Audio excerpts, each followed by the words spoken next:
All right, welcome. Today, we're diving into one of the most incredible systems in the entire human body, the muscular system.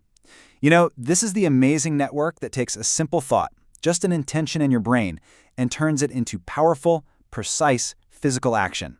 So let's pull back the curtain and see exactly how that happens. Just think about it for a second. Even the tiniest, most delicate movement you can imagine, like picking up a feather, kicks off this huge cascade of super complex events inside your body. It feels like nothing, right? Totally effortless. But what we're about to see is that it's actually this beautifully coordinated performance of biology and chemistry. And the scale of this system, it's just massive. We're talking over 650 distinct muscles, and altogether they make up about 40%, nearly half of our total body weight. And they do way more than just lift stuff. They hold our posture, they support our organs, and they even generate most of our body heat.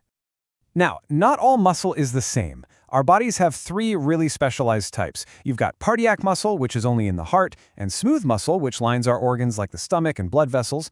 Both of those work completely on their own, involuntarily. But for this explainer, we're going to zero in on the one you're in charge of, skeletal muscle.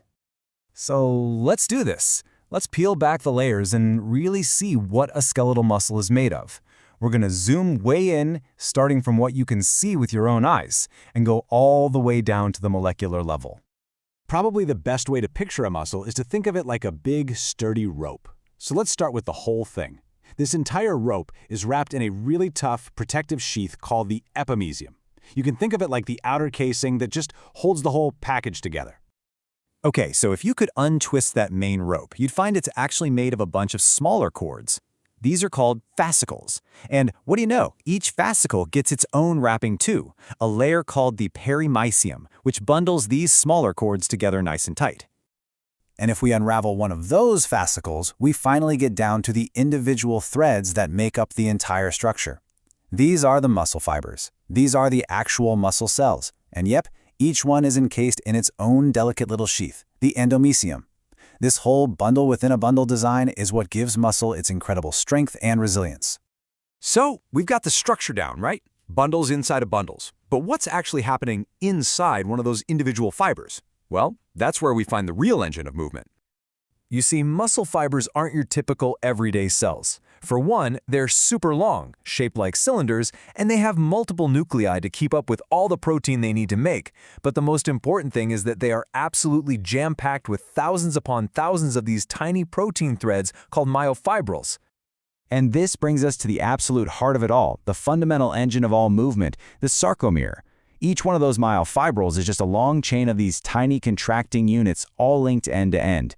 In fact, it's the repeating pattern of these sarcomeres that gives skeletal muscle its signature striped or striated look. Inside every single one of those sarcomeres, we've got two main characters, two types of protein filaments. We have the thin filaments, made of a protein called actin, and then we have the thick filaments, made of myosin, which have these really distinct little club-shaped heads. The interaction between these two is literally the basis for every single move you make. So how do these two proteins actually work together? Well, this gets us to the core mechanism of how muscles contract, and it's known as the sliding filament model. Honestly, it's better to think of it less like a clunky machine and more like an incredibly intricate, high-speed molecular dance. You could almost say they're like star-crossed levers. In a resting muscle, these two proteins are kept apart, but there's this really powerful chemical attraction. That club-headed myosin really wants to bind with the actin. So what's stopping them?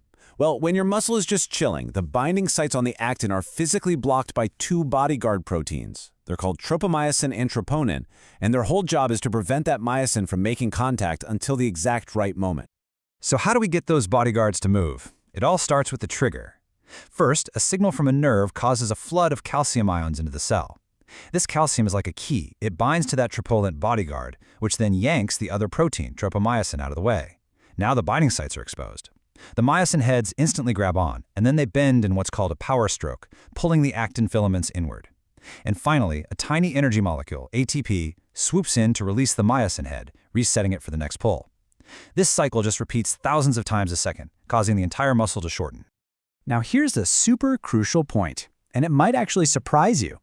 That little energy molecule, ATP, it isn't just for contracting the muscle, it is absolutely essential for releasing it too. You need energy to pull, and you need energy to let go. Which, of course, leads to a pretty logical question, doesn't it?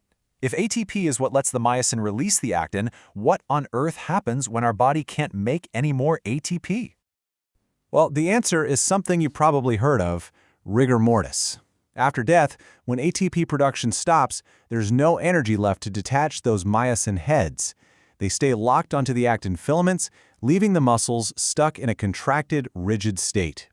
It's a pretty powerful, real-world example of just how critical ATP is for relaxation. Okay, wow. We've gone deep into the microscopic world. So now let's zoom all the way back out and connect this tiny, tiny molecular dance to the huge, large-scale movements that we experience every single day. It all kicks off at the absolute smallest level.